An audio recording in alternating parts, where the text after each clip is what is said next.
Most professional athletes never see a cell. Craig McTavish did.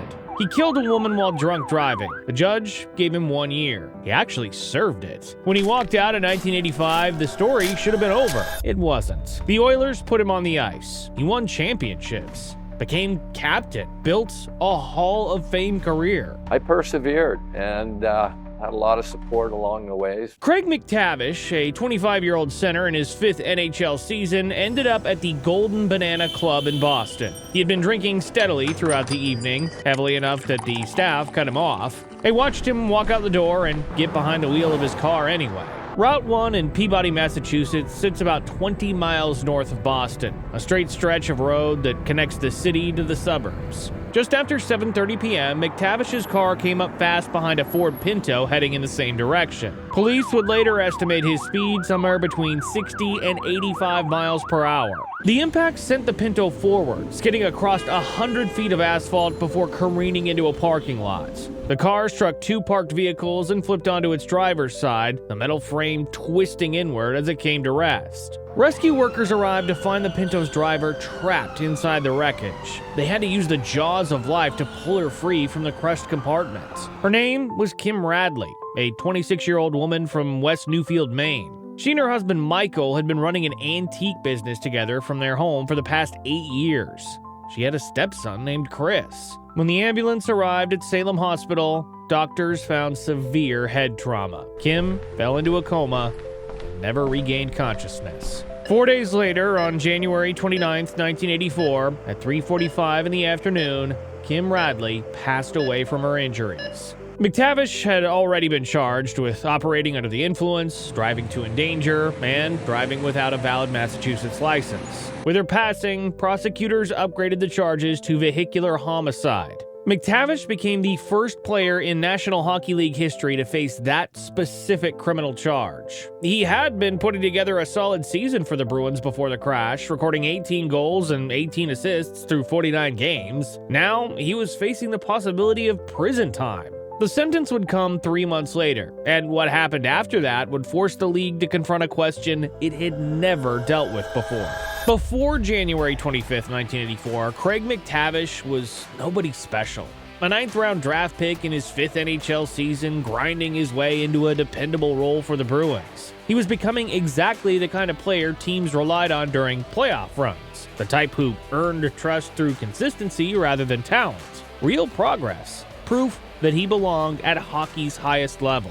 And then, one night erased all of that. The career he had spent years building, the role he had finally secured, the future he thought he was working toward, all of it collapsed in the time it took his car to close the distance on Route 1. 5 years of professional development vanished because of one decision made after too many drinks at a downtown nightclub. On May 4th, 1984, Craig McTavish stood before a judge in Salem Superior Court and pleaded guilty to vehicular homicide and driving under the influence of alcohol. The prosecution had pushed for a sentence exceeding 2 years, but the judge handed down the minimum mandatory term of 1 year in prison with no possibility of parole. Marion Stokes, the vice president of the Greater Boston chapter of Mothers Against Drunk Driving, issued a public statement saying, "We don't think 1 year is long enough for anybody, not just Craig McTavish, who took a life by drunk driving." She acknowledged that McTavish had shown remorse during his guilty plea, but the punishment itself became a flashpoint for broader questions about whether athletes received preferential treatment in the justice system. 10 days after sentencing, McTavish reported to Essex County Jail on May 14, 1984. His first assignment was Salem House of Correction, a 19th century medium maximum security jail. After 2 months, authorities transferred him to the Lawrence Correctional Alternative Center, a minimum security facility with dormitory-style housing. McTavish took a job cooking breakfast for 90 fellow inmates each morning. He spent his free time running laps and working out in the weight room, occasionally lifting alongside Terry Marks, the warden at the center. Mandatory alcohol counseling sessions filled out the rest of his schedule. Then, something unexpected happened. Kim Radley's parents, Hazel and Ronald Foote, drove 2 hours from their home in Center Stratford, New Hampshire, to meet with McTavish at the correctional facility. Ronald Foote said, "Friends and other people told us we were crazy. But we felt this was something we had to do, something we wanted to do to see if it would help us accept what had happened. The Foots returned multiple times throughout McTavish's incarceration, sitting face to face with the man responsible for their daughter's death. During these visits, they made the extraordinary decision to forgive him publicly. Ronald Foote told reporters, "This made us feel better to think that he admitted what he did, admitted he was wrong, and he was man enough to stand up and take it." McTavish spoke about the meetings years later, saying they were unbelievable, just unreal people. They're a real religious family, and I think their attitude toward it was an act of God rather than my irresponsibility.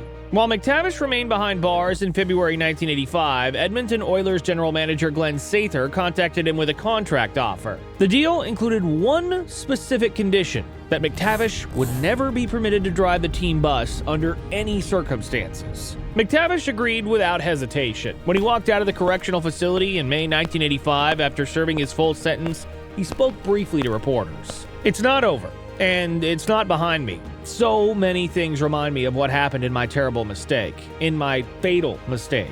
5 months later, the Oilers put him on the ice for the start of the 1985-86 season, and the National Hockey League did nothing to stop them.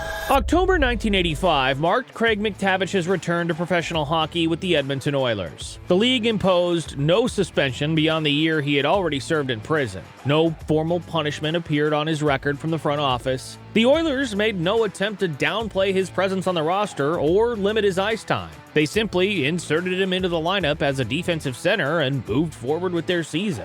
Death threats arrived at arenas where the Oilers played. Protesters gathered outside venues in several cities, holding signs and demanding accountability. Every road game brought hecklers who screamed at McTavish from the stands, reminding him of what he had done. He told reporters, "There are going to be hecklers, but really it's not something that they're going to bring up that I'm not thinking about." Some of his own teammates reportedly refused to speak to him during those early months. The Edmonton Oilers were in the process of building one of the greatest dynasties in hockey history. Wayne Gretzky was rewriting the record books every season. Mark Messier brought an intensity and leadership that elevated everyone around him. Yari Curry could finish plays that most players couldn't even see developing. The team needed role players who could handle defensive assignments, win critical faceoffs, and contribute on the penalty kill without demanding the spotlight. McTavish fit that description precisely. His job was to do the unglamorous work that championship teams require, shutting down opposing centers and grinding through the minutes that stars preferred to avoid. The Oilers started winning immediately with McTavish in the lineup, and the wins kept accumulating as the season progressed. How does a player perform at the highest level when the entire league is watching to determine whether he deserves to be there at all? June 1987. Craig McTavish lifts the Stanley Cup above his head in Edmonton. 3 years removed from prison, a champion. That same day, Kim Radley's parents visited her grave in Maine. She'd been dead for 1,245 days. The team repeated as champions in 1988, giving McTavish his second ring. By 1990, when the Oilers captured their third championship of the decade, the organization had promoted McTavish to alternate captain. 2 years later, in 1992, the team named him captain outright, placing him in charge of one of the most talented rosters in hockey history. McTavish played 701 regular season games for Edmonton and established a franchise record by appearing in 518 consecutive games without missing a single contest. In March 1994, the Oilers traded McTavish to the New York Rangers. That June, McTavish won his 4th Stanley Cup championship when the Rangers defeated the Vancouver Canucks in a 7-game final. He continued playing until 1997, finishing his career with 1,093 NHL games across 17 seasons. McTavish also became the last player in league history to compete without wearing a helmet, under a grandfather clause from his pre-1979 contract. 4 Stanley Cups, team captain, over 1,000 games played, the last player to compete without a helmet. A career most players would dream of. But here's what he never did.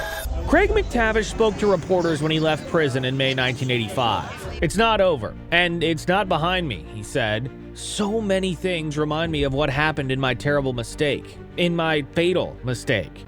Those were effectively his last public words about Kim Radley. After retirement, McTavish transitioned into coaching, serving as an assistant with the Rangers before returning to Edmonton in 1999. The Oilers promoted him to head coach in 2000, a position he held for 9 seasons. In 2006, he guided the team to the Stanley Cup Finals as an 8th seed, ultimately losing to the Carolina Hurricanes in 7 games. Throughout those years, coaching press conferences, media interviews, public appearances, McTavish never mentioned Kim Radley's name.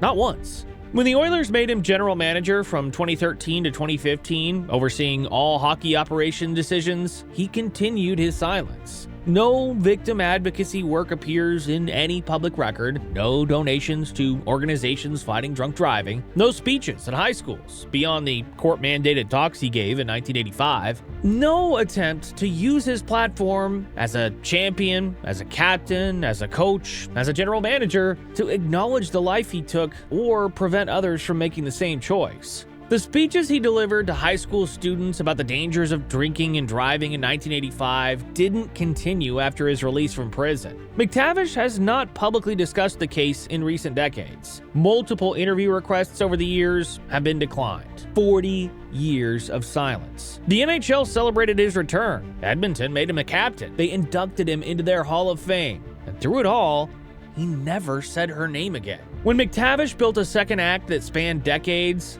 someone else never got the chance to finish there first. Kim Lee Foot Radley was 26 years old.